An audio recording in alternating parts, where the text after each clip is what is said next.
وہاں یہ دلائل جو ہے یہ فلاں نے نہیں دیے تھے، یہ ہمارے فلاں بزرگ نے دیے تھے. تو یہ نقصان تو ہوا ہے یہ ہمیں. مس کیا ہے تاریخ بالکل. کو. لیکن انشاءاللہ جب یہ کام منظر پہ آئے گا تو چونکہ یہ خالصتاً سرکاری رپورٹ ہے اور اس کے ساتھ کچھ ہمارا کام بھی ہے، تو انشاءاللہ سارے حقائق اور گراؤنڈ ریئلٹی سب کے سامنے ہوگی انشاءاللہ. اچھا حضرت، تو جو یہ وہ وجوہات تھی کہ جس کی بنا پر الحمدللہ میں نے یہ کام آج سے 4.5 سال پہلے شروع کیا تھا الحمدللہ. ماشاء اللہ.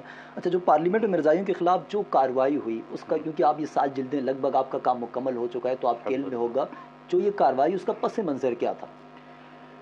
اس کا پس منظر اگر ہم قریب کا لیں تو وہ تو بہت مشہور ہے. اگر ایک بعید کا پس منظر لیں تو بعید پس منظر تو یہ تھا، مرزا غلام قادیانی نے جب سے نبوت کا دعویٰ کیا تھا معاذ اللہ، اور اس کے بعد پاکستان جب بنا تو کلیدی عہدوں پر مرزائیوں نے جو ہے وہ اپنے پنجے گاڑ لیے تھے. خاص طور پر ظفر اللہ خان جو وزارت خارجہ کے عہدے پر براجمان ہو گیا، اور اسی طرح کے بہت سارے، ایون کہ ہمارا جو فوج کے جو اس ملک کا دفاعی حصار ہے تو وہاں بھی بہت سارے قادیانیوں نے جو ہے اہم عہدوں پر براجمان وہ ہوئے، اور ان کی کوشش یہ تھی کہ معاذ اللہ پاکستان کو ایک قادیانی اسٹیٹ بنا دیا جائے.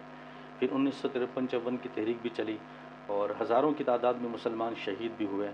تو یہ سارے معاملات چل رہے تھے اور مسلمانوں کے ذہن کے اندر ایک کسک تھی، اور وہ یہ دیکھ رہے تھے سب کچھ کہ جو مملکت خداداد پاکستان مدینہ طیبہ کے بعد دوسری آئیڈیالوجیکل اسٹیٹ تھی جو وجود میں آئی ہے، لیکن یہاں منکرین ختم نبوت جو ہے اس اسٹیٹ کو اپنا بنانا چاہتے معاذ اللہ. بلکہ آپ یہ دیکھ لیں کہ 1953 پاکستان کو بنے ہوئے ابھی بمشکل 6 سال ہوئے ہیں، اور مرزا قادیانی کا بیٹا مرزا بشیر یہ بابانگ دہل جلسوں میں یہ کہا کرتا تھا کہ پھل پک چکا ہے اور ان قریب بلوچستان کے اوپر قادیانیت کا پرچم لہرائے گا. اس سے اندازہ کیجئے کہ ان لوگوں کی ہمت عزائم کیا تھے، بڑھ چکے تھے. تو پھر جب یہ معاملہ کلوز ہوتا گیا اور مسلمانوں نے قربانیاں بھی دی، ایک لاوا پکتا گیا، تو آخر کے اندر اس لاوے کے پھٹنے میں جو واقعہ سبب بنا وہ تھا سانحہ ربوہ.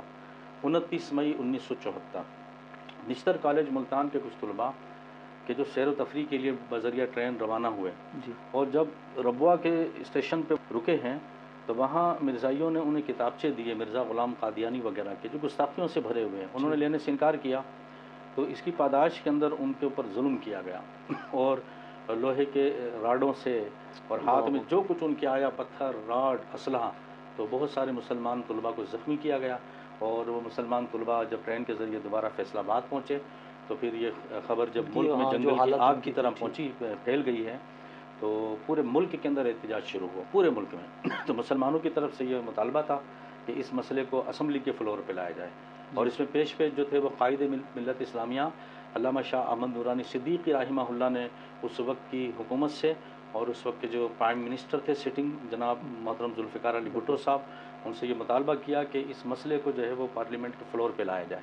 تو بھٹو صاحب نے یہ کہا بھی کہ مولانا یہ تو دارالعلوم کا مسئلہ ہے، آپ اسے پارلیمنٹ کے فلور پہ کیوں لانا چاہتے ہیں، دارالعلوم میں تو فیصلہ ہو گیا.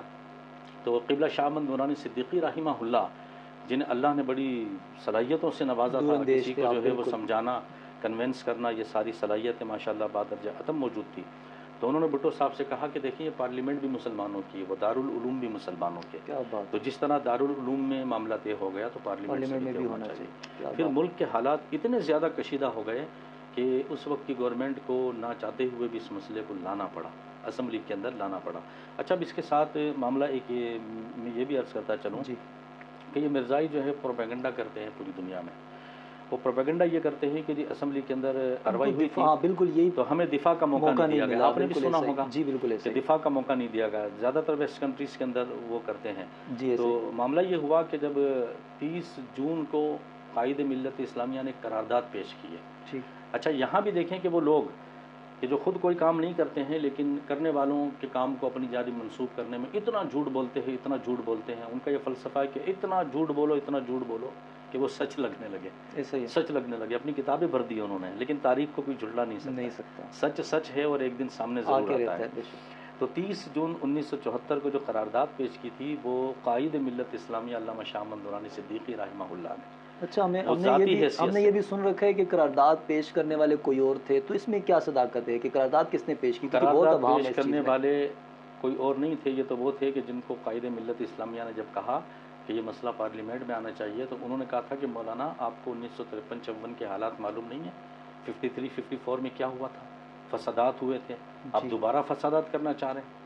تو قائد ملت اسلامیہ رحمہ اللہ نے ان کو بھی کنونس کیا تھا کہ وہ حالات کچھ اور تھے، یہ حالات کچھ اور ہیں، اور ہم کوشش کریں گے تو تاجدار ختم نبوت صلی اللہ علیہ وآلہ وسلم کے مدد شامل حال ہو رہے۔ تو یہ وہ لوگ تھے جو بعد میں انہوں نے منسوب اپنی جانب کر لیا۔ بہرحال ایک ایک بات قومی اسمبلی کے ریکارڈ پہ موجود ہے، اور انشاءاللہ وہ جلد جب آپ اٹھائیں گے تو یہی کچھ محرکات اور معاملات تھے، کچھ عوارض تھے کہ مجھے اس اسمبلی کے جو ہے میٹر پہ کام کرنا پڑا، مجبور جس نے آپ کو کیا۔ ہاں، مجبور جس نے کیا۔ قائد ملت اسلامیہ رحمہ اللہ کو قرارداد پیش کرنے پہ مجبور حالات نے کیا، اور قائد ملت اسلامیہ کے اس کارنامے کو منظر پہ عام پہ لانے پہ مجبور مجھے جس نے کیا وہ جھوٹوں کے جھوٹ نے کیا، بالکل ٹھیک، جھوٹوں کے جھوٹ نے کیا، اپنوں کی بے اعتنائی نے کیا، کہ ایک عظیم غفلت شخصیت جو ہے بالکل ان کے کارنامے کو آج تک ہم منظر پہ نہیں لائے، تو دوسروں نے اس کارنامے کو اپنی جانب جو ہے منسوخ کرنا شروع کر دیا۔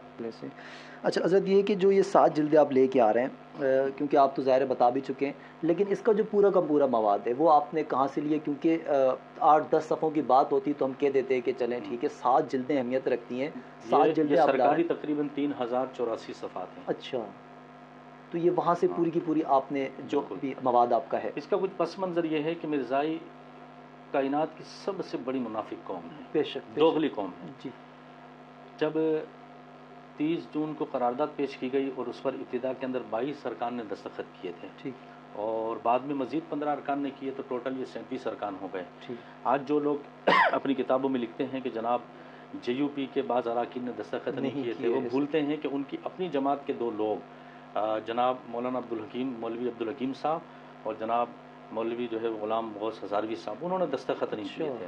ہاں، باقی رہا مسئلہ جے یو پی کا، تو ویسے بھی جے یو پی نے 8 سیٹیں جو ہے وہ جیتی تھی الیکشن میں، شفیع کاڑوی صاحب رحمہ اللہ کی سیٹ تھی، تو وہ جماعت اسلامی کے جو رہنما تھے تو انہوں نے اس کو جو ہے الیکشن کمیشن میں چیلنج کیا تھا، درخواست دی تھی، تو اس کی وجہ سے وہ ضائع ہو گئی۔ اور پھر اس کے بعد 3 ارکان جو تھے وہ پیپلز پارٹی میں چلے گئے تھے، یہ جناب غلام حیدر بروانہ صاحب، نظر سلطان صاحب اور ابراہیم برق صاحب، 4 لوگ رہ گئے۔ لیکن اس کے باوجود بھی ابراہیم برق صاحب نے بھی دستخط کیے تھے، جن پر یہ الزام لگایا جاتا ہے کہ جناب انہوں نے دستخط نہیں کیے، تو یہ بھی جھوٹ جو ہے اوراق میں لکھ دیا تاریخ کو مس کرنے کے لیے۔ حالانکہ اس قرارداد پر جن 2 لوگوں نے دستخط نہیں کیے تھے وہ 2 لوگ غلام غوث ہزاروی اور مولوی عبدالحکیم تھے جنہوں نے دستخط نہیں کیے۔ اچھا، تو مطلب اتنا تاریخ کو مس کیا گیا، بس لوگوں کے اپنے مفادات ہیں، وہ یہ نہیں دیکھتے کہ ایک مقدس مشن ہے، ٹھیک ہے، وہ یہ نہیں دیکھتے ہیں۔ تو بہرحال اس وقت ہوا یہ تھا جو میں عرض کرنا چاہ رہا ہوں آپ کی خدمت میں، کہ جب یہ قرارداد جو ہے اس پہ دستخط ہوئے اور باقاعدہ ڈیبیٹ جو ہے وہ منظور ہوئی کہ ہوگی، تو پھر مرزا غلام قادیانی کا پوتا مرزا ناصر، اس نے درخواست دی اسمبلی کے سیکرٹری کو کہ جب ہمارے حوالے سے بحث ہونی ہے تو ہمیں بھی ڈیفینڈ کرنے کا موقع دیا جائے۔ اچھا، یہاں قادیانی نے یہ کوشش کی تھی کہ اگر ہم یہ مطالبہ کریں گے تو ہو سکتا ہے کہ یہ اراکین ڈر جائیں گے، ہاں، گھبرا جائیں گے، یہ بحث کرنے آ رہے ہیں۔ تو جب سیکرٹری نے قائد ملت اسلامیہ علامہ شاہ احمد نورانی صدیقی رحمہ اللہ سے پوچھا کہ یہ درخواست ان کی جانب سے آئی ہے، تو الحمدللہ آپ صدیق اکبر رضی اللہ تعالیٰ کا خون، سبحان اللہ، بے شک، آپ نے اسی وقت برجستہ کہا کہ آتے ہیں تو آنے دو، شوق پورا کر، کیا بات، آنے دیجیے ان کو۔ تو پھر اس کے بعد جب انہوں نے دیکھا کہ یہ تو وار ناکام گیا، تو پھر کہا کہ ہم مولویوں سے بحث نہیں کریں گے، درمیان میں ایک مڈل مین رکھا جائے کہ جو ہم سے سوال کرے۔ ان کی یہ بات بھی مان لی گئی۔ اب درمیان کے اندر جنہیں رکھا گیا تھا وہ اس وقت اٹارنی جنرل یحییٰ بختیار صاحب تھے، علماء کی ایک کمیٹی بنائی گئی، ٹھیک ہے نا۔ آپ نے بہت سی تحریریں پڑھی ہوں گی جس میں یہ ہوگا کہ جس سوالات فلاں کے جواب مرزا ناصر کے، سوال فلاں کے جواب مرزا ناصر کے، فلاں نے یہ سوال کیا مرزا ناصر بچ گیا، فلاں ہوا۔ تو وہاں فارمیٹ یہ تھا سوال جواب کا، براہ راست سوال جواب نہیں تھے، فارمیٹ یہ تھا۔ تو بہرحال جب یہ فارمیٹ بن گیا تو اب دقت ایک یہ پیش آئی کہ قومی اسمبلی کے اندر وہی لوگ آ کے ڈیبیٹ کر سکتے جو اسمبلی کے ممبر ہوں، مرزا ناصر ممبر نہیں ہے، تو اس کو کیسے لایا جائے؟ اس کے ساتھ 4 اراکین اور آئیں گے، 5 کا گروپ یہ تھا اور 3 لوگوں کا گروپ لاہوری گروپ تھا، تو ان کو کیسے؟ تو پھر اس کا حل یہ نکالا گیا کہ پوری اسمبلی کو ایک اسپیشل کمیٹی کا درجہ دیا گیا، اسپیشل کمیٹی، اور اس وقت جو اجلاس ہوتے تھے اسٹیٹ بلڈنگ میں ہوتے تھے، اور اس وقت قومی اسمبلی کے جو اسپیکر تھے وہ صاحبزادہ فاروق علی خان صاحب تھے، ان کو پھر اسپیشل کمیٹی کا چیئرمین قرار دیا گیا، اسپیکر تو نہیں کہہ سکتے، چیئرمین اس کمیٹی کا قرار دیا گیا۔ تو یوں کارروائی شروع ہوئی تھی، 5 اگست سے ابتدا ہوئی۔ اس سے پہلے مرزائیوں نے اپنا یہ محضر نامہ یہ قومی اسمبلی میں تقسیم کیا تھا، یہ تقریباً 189 پیجز کا ہے، لگ بھگ 200 اور پیج. یہ لوگ جی. پروپیگنڈا کرتے ہیں کہ سرکاری رپورٹ کے ساتھ ہمارا یہ محضر نامہ نہیں ہے. انشاءاللہ ہم ان کا یہ شوق بھی پورا کر دیں گے کہ 7 جلدوں کے آخر میں یہ محضر نامہ بھی ہوگا، اور انشاءاللہ اس محضر نامے میں جتنے جھوٹ بولے گئے ہیں تو ان جھوٹوں کا پردہ بھی انشاءاللہ ہم چاک کریں گے انشاءاللہ. کیا بات ہے. انشاءاللہ. تو یہ محضر نامہ شائع کیا. پھر اس کے بعد 5 اگست سے جو ہے وہ جرا شروع ہوئی. تو یہ 5 اگست کا پہلا دن تھا. یہ میرے پاس سامنے جتنی موجود ہے یہ سرکاری کارروائی. اچھا. A4 کے صفحات پر گورنمنٹ کی کارروائی. تو یہ کارروائی تھی گورنمنٹ کی خالصتاً، جس کو ہم نے سرکاری ویب سائٹ سے لیا ہے. اور اس پر کام ہم نے یہ کیا ہے کہ جو انگلش ہے اس کا ٹرانسلیشن کر دیا ہے. پھر آپ دیکھ رہے ہوں گے آپ کے الٹے جانب مرزائیوں کی کتب رکھی ہوئی ہیں یہ ساری.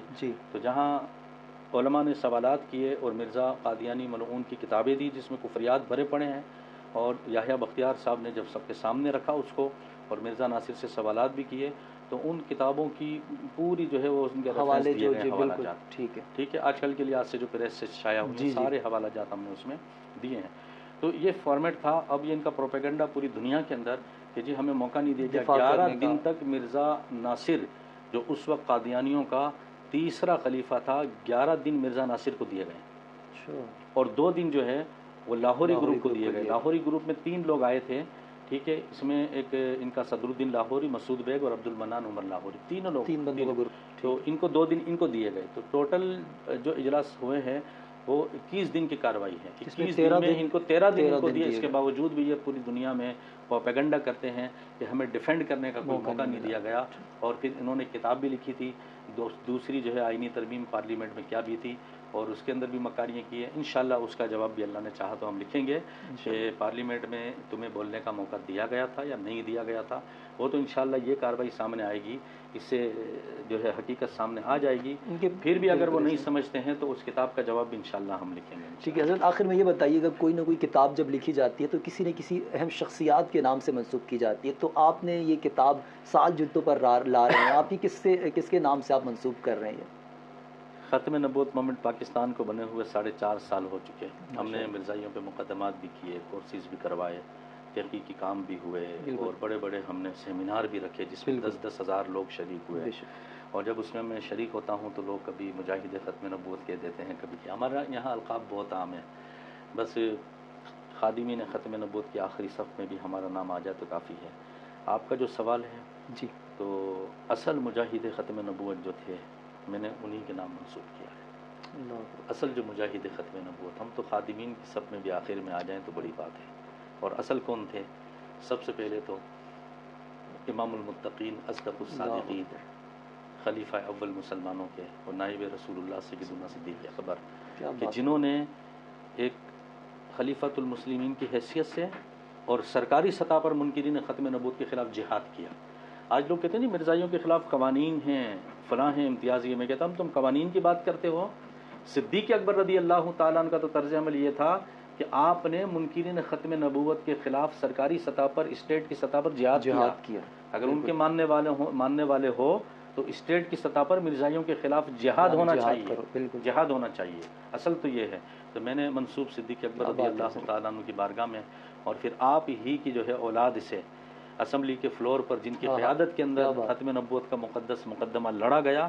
میری مراد قائد ملت اسلامیہ علامہ شاہ احمد نورانی صدیقی رحمہ اللہ، آپ کے جتنے رفقا، اور پھر ماضی قریب میں جس عظیم شخصیت نے ہمیں بیدار کیا اور ان کے صدقے سے الحمدللہ ہم یہ کام کر رہے ہیں، وہ امیر المجاہدین حضرت علامہ قادم حسین رضوی صاحب رحمہ اللہ، جن کی جوتیاں بھی ہمارے سر پہ آ جائیں. کیا بات ہے. الحمدللہ ہمارے لیے سعادت ہے. ماشاء اللہ. حضرت آخر میں یہ بتائیے گا، بہت سے ایسے خواہشمند حضرات ہیں جنہوں نے آج تک یہ پارلیمنٹ میں کیا کیا ہوا اور کون کون اہم شخصیت شامل تھی کسی کے علم میں نہیں ہے، تو وہی کتاب پڑھنا چاہیں، خریدنا چاہیں، تو اس کا کیا پروسیس ہے، وہ کس طریقے سے یہ کتاب خرید سکتے ہیں؟ انشاءاللہ ستمبر میں یہ کتاب منظر پہ آ رہی ہے. ٹھیک ہے. اور ہمارا جو پیج ہے ختم نبوت مومنٹ پاکستان کا، تو وہاں ہم نے اس کی پوسٹیں بھی چلائی ہیں اور وہ نمبر بھی دیے ہیں کہ جہاں آپ کال کر کے ابھی سے بک کروا سکتے ہیں. کیونکہ ہمیں امید ہے انشاءاللہ کہ جو اسٹاک آ رہا ہے وہ ہاتھوں ہاتھ نکل جاتے ہیں انشاءاللہ. پہلی بار آ رہی ہے یہ کارروائی.